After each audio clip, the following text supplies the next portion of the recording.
Yes, folks, it's time for another talk. It's time for another conversation. It's time to really discuss what's going on. So, I like the artwork. Rudy, I've been following the advice from people like you. I don't know if you should do that. I'm a loser in a basement. That's probably not very smart. I am nowhere near a professional. Now, Gary V, Joey Rogues, and Jordan P, they're a lot smarter than me. They have credentials and everything. In my career pursuits in the past few years, I've learned to face the fear of failure. Something you spoke to me about in Patron messages. Yes, that's true. The time for collecting wisdom does not cease, but the collecting of wisdom cannot be an end itself. A part of me would like to keep these cards upon pondering this idea. I found it was rooted in sentimentality and fear. I went into this as an investor, not a collector. The time has come to cash in, redirecting my funds. I am honored to pass a small collection of cards off to you, the one who taught me how to invest in magic. Well, I appreciate it. That's very kind. Implementing the principles you discussed bought me somewhere around an 80% return in less than 2 years. More than I thought you'd bet. Dude, seriously. And Wesley has his own YouTube channel, I guess just under Wesley. I don't know if that pulls up. If it does, go to his channel. Put like a hashtag slapped your face or something. Put something that's hilarious. Rudy sent me here. I like the artwork. You should think about doing some sort of art, man. So I appreciate it. 80% return in 2 years. Even the price I paid you, that's a little on the cray-cray side. That's crazy. As they say, not only is that suspect, that's sus. That's a really big number. But again, let's look at the cards in this little batch that we got here. Look what we got here, ladies and gents. Actually, believe it or not, I know most people are like, whoa, Cradle! Honestly, the most exciting thing I was excited about this collection was actually this. The 2 unlimited light played Wheel of Fortunes. This was actually the ones I was most excited about on a collection like this. Unlimited wheels and ABU wheels are just alpha beta wheels. I only have a couple raws and graded. Those were really tough to get even years ago before the price went crazy. So now we're going to have a conversation. We got a couple things to discuss here. We got cradles at 1,000, wheels at 1,000, unlimited wheels at 48 million, copy and money machine goes burr, Tarmogoyf doesn't matter, Mr. Beast, and of course, Master of Pranks. And here's an interesting one. A little Earthcraft and Survival, a little Tempest Exodus Wrath Cycle stuff. So, overall here, I guess let's go around the block. Let's have a good talk here. Let's start with the most obvious, the Revise over here. Of course, Revise pricing continued to be crazy. I mentioned about a month or two ago, I felt Revise wheels should actually be the, how do I say it? The superstar of Revise. I always felt that Revise dual lands have had their place in the first slot for kind of too long. I think Wheel of Fortunes need to be the how do I say it? So the market leader for Revise, and the market is readjusting, but at the same time, the dual lands are gone up with it. So I think they're all kind of running neck and neck. That was just my personal opinion based on the unique nature of the card. I mean, that's just how I feel about it. I do think there will be stabilizing from this point forward as we go through to March through the rest of the year. I don't see much more returns in the world of Revised in the short term. I think the extreme move up, the wealth has already been created. The wealth has been transferred. Not created. You don't really create, you shift the money around. I think, again, just like we discussed in 2020, the Magic stores closing the buy list and flushing out all old cards has really been the leading driver to push up Revise as companies scramble to rebuild positions in Revise. So they have to keep pushing that buy list up to attract cards. And people just aren't wanting to sell. The diamond hands are just they're a real deal. Then yeah, the paper hands are going to fall. They're going to fold. They're going to sell and do what they have to do and lock in profits. Which again, there's nothing wrong with locking in profits. Everybody has different goals in life. People like Rudy, I just don't care about money. I think it's stupid, and I think we should just live in cardboard houses. Put all your money in tacos. And when we go over to Copy Artifact over here, similar thing. Copy Artifacts. I've been buying these things in the last 5, 6, 7 years for like, I don't even know, $5 a piece back in 2015 or something. I don't even know if it was $5. And then they went to 10, 15, 20 range. And, I'll do a From the Vault Rudy thing. I've been getting, I asked people in the previous video if you guys want to see like a From the Vault Rudy Revise or From the Vault Rudy Unlimited.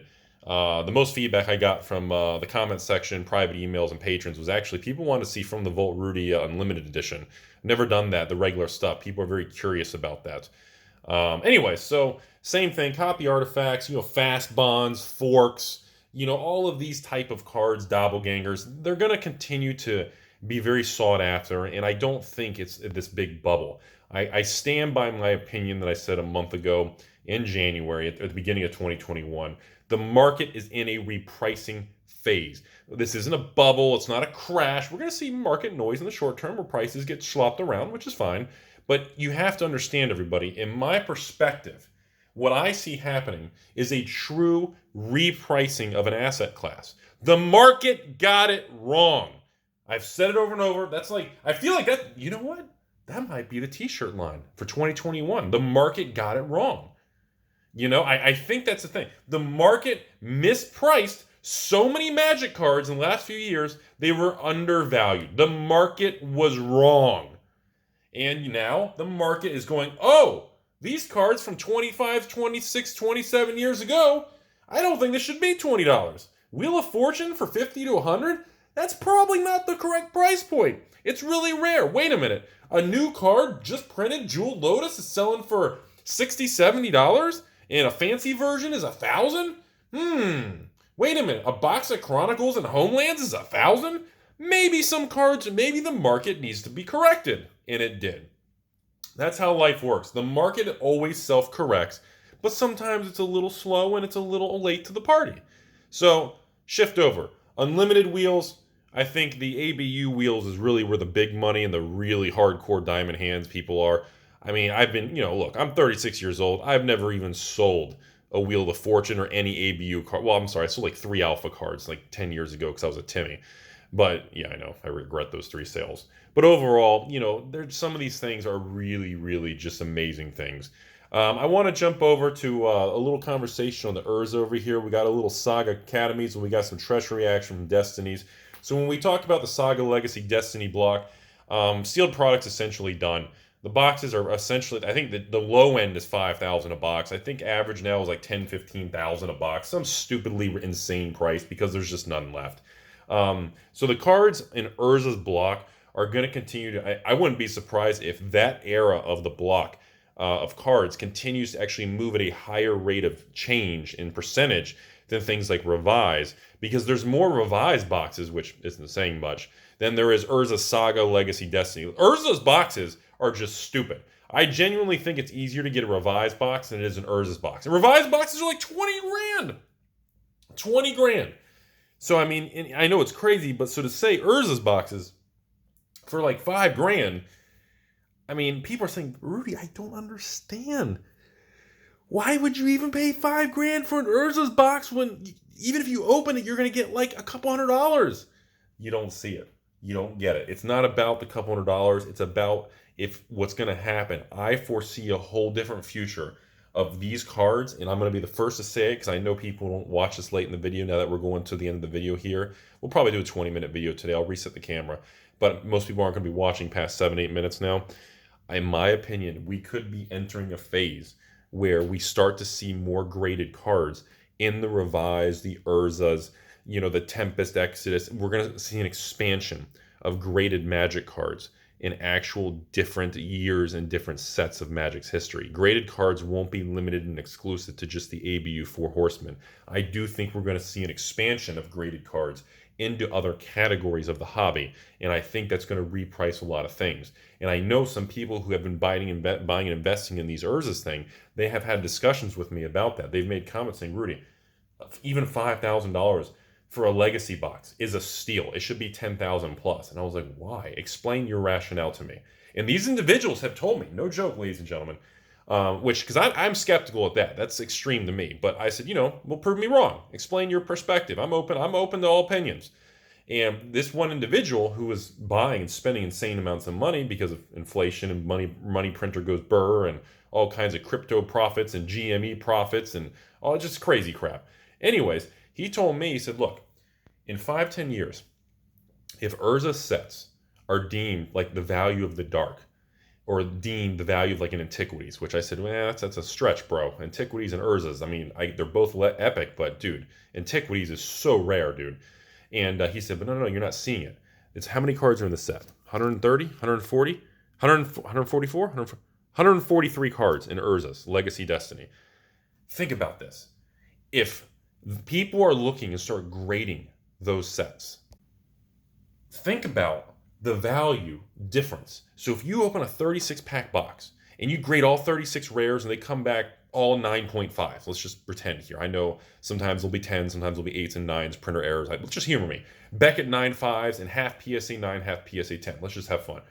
Think about that. If a Grim Monolith is, or let's just stick with it, a Treachery is $100. If it's a PSA 10, that card in 5-10 years from now could be $1,000 for set collectors because of the market shift, the change in perspective.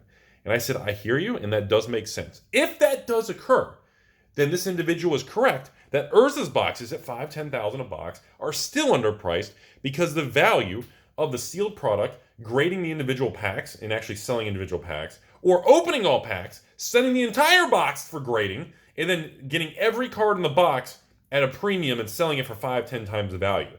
I get the perspective. I don't know if we're going to get there in a couple years, but I understand what people are looking at. And these conversations are for those of you out there who are interested in philosophical views and different perspectives in the future of this stuff. I'm not concerned about today. Actually, God, people are getting mad at me because I haven't even been discussing Kaldheim and the new release. I haven't even done a box opening. I'm behind. But I get it. But, there's a lot of people that are more visionary and deep thinkers and critical thinking, and I'm in the same boat, and I think about that stuff. And I think there's truth to it. So, all right, that's my speech on the Urzas and why Urzas could still be a huge thing. All right, so let's jump over.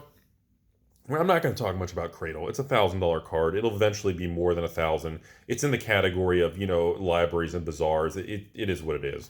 Which again, Cradle at $1,000, which is why, even library and bazaar at $2,000 is still cheap. Because if you have Urza's cards at $1,000, you have wheels at $1,000. You're telling me a bazaar is only $2,000 or a library is only $2,000 or that? No.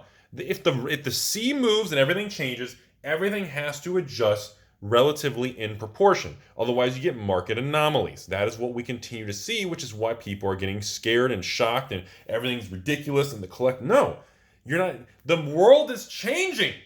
Instead of being angry and not understanding what's going on, you have to step back and just say, okay, this is what's happening. Based on that, what do we need to do? Is it too expensive? Do I need to walk away from the hobby? Am I fascinated by it? You need to take the emotional response and that knee-jerk shock about the dollar amount, and you need to move that aside, and you need to think and discuss about what's actually happening and what the 1-year, 3-year, 5-year, 10-year potential is here. That's where the real money, that's what they're thinking and focusing on. And it's just like the stock market. Why are certain stocks skyrocketing when they're not even making money? When airlines are bleeding money, when cruise lines are still closed, but the stocks are going up because they're people parking money so that they're planning on future changes. It's the same thing with Magic the Yu-Gi-Oh! Poking your stepmom. It's the same thing. Final thing before the end of the video, ladies and gentlemen. The Exodus and Tempest. Exodus is the cheaper of the batch. Exodus is one of my least favorite of the era. It's still a good set. I just, it's cheaper than Tempest and Urza's for a reason. It is what it is. Tempest, again, another repricing, huge set, all kinds of value, hidden things, tons of reserve lists and really cool cards. And the market is finally realizing that is changing a lot. There's the last three thing here before we cut in the video. Poor Mr. Tarmogoyf here. I remember seeing this in Ultimate Masters. This is the Double Masters version. This Double Masters crazy artwork fancy thing, and I'm just like, I'm sorry. This is Ultimate Masters. Why do I keep thinking Double Masters? I guess, never mind. Anyways, Ultimate Masters and box toppers was a big thing and amazing, but the problem is Wizards destroyed the credibility in the market. Remember, Modern is dead. It's a speed bump at Chick-fil-A as we get waffle fries. Until Wizards shows us credibility, pops their head out of the ground, and reinstills confidence in the market, this stuff is dead money. It is what it is. Now, this is Throne of Eldraine. I know no one's watching at this point. It's probably less than 1%. I am a massive fan of Throne of Eldraine. I have a literal it's a $300,000 position in sealed Throne of Eldraine collector packs box things. I am a huge fan of Throne of Eldraine. It is Lorwyn Morningtide 2.0. The theme, the fairy tale, the first of the collector series, it is a special set, okay? Just like War of the Spark was special, the end of the Bronze Era, War of the Spark's only available in a single booster box and that's it. Throne, I'm telling you all, I'm a huge fan. Even the collector blister packs, they're so underpriced. That's why I bought them all up. The same thing with the booster boxes, which I'm hoping to get more because it's not full. It's not out of print yet. I have none. I think I have like one damaged box.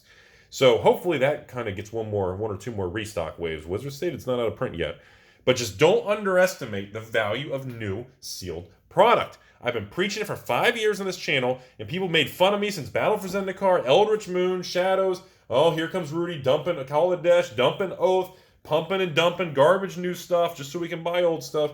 I do buy old stuff. I do pump and sell new stuff. That is correct. But I also invest and keep new stuff. I believe in it. Whether you guys want to and you want to do whatever you want to do, make your own decisions out there. I'm a loser in a basement, still going to move out of my parents one day. But I'm telling you all, you cannot underestimate the value in the future of new product. I've been saying it since 2016 on YouTube, 5 years. And so far, it is what it is. Look at the data. You don't have to like me, but you have to like the data because the data, it is what it is. You don't have to like Creepy Rudy because he's a manipulative scumbag. I respect your opinion. But when the data shows a certain, when Kaldheim is 400 a box or when Eldritch Moon is 300, I mean, these are the numbers. It is what it is, ladies and gentlemen. I mean, I didn't set the prices. I'm not the one with all the listings on eBay. The market's going to set its own opinion, and it will find its way. So back to the new stuff, and one last comment, actually. Don't fully rule modern out. I've been having this discussion privately with a couple people still almost on a weekly basis. I genuinely think there is a black swan probability that something is going to happen with modern. I've been saying it a couple times, and I know some people have been mentioning it to me because we were talking about how cheap like Noble Hierarch is, all the master stuff. All these modern cards are pennies on the dollar because the credibility and confidence is wrecked. There is a small chance that a black swan impact, and again, the definition of a black swan, impact of a highly improbable once-in-a-lifetime event could occur. A Logan Paul with Pokemon, a cryptocurrency thing. Anything can happen in this world. It's 2021. We all know the world is unpredictable, but let me tell you all something. There is a really real chance that Wizards tries to bring modern back from the dead because of the opportunity for them that can make tremendous money on printing modern era reprint style boxes from the 2000s in Master Series. It's very profitable, and they don't want to lose that. And it's going to get tougher and tougher for them to maintain selling those products without strengthening modern. I don't know what they're going to do. I don't know how they're going to pull it off. But everyone in the back of their mind needs to be aware that there is a chance. There's a small probability of a black swan event. In other words, something that's highly improbable, it's highly unlikely, but after it happens, you look back on it and it makes sense. And this is something we cannot rule out because modern is so cheap. You got to have some exposure to it. It's so cheap. It's so devastated. It's at a point where it's like, you got to have some exposure to this stuff because we don't know what's going to happen. So, hope you all enjoyed the video. Thanks again, Wesley, for selling me some magic cards here. Hope you all enjoyed it. What a time to be alive, ladies and gentlemen. A lot of beauty in the world.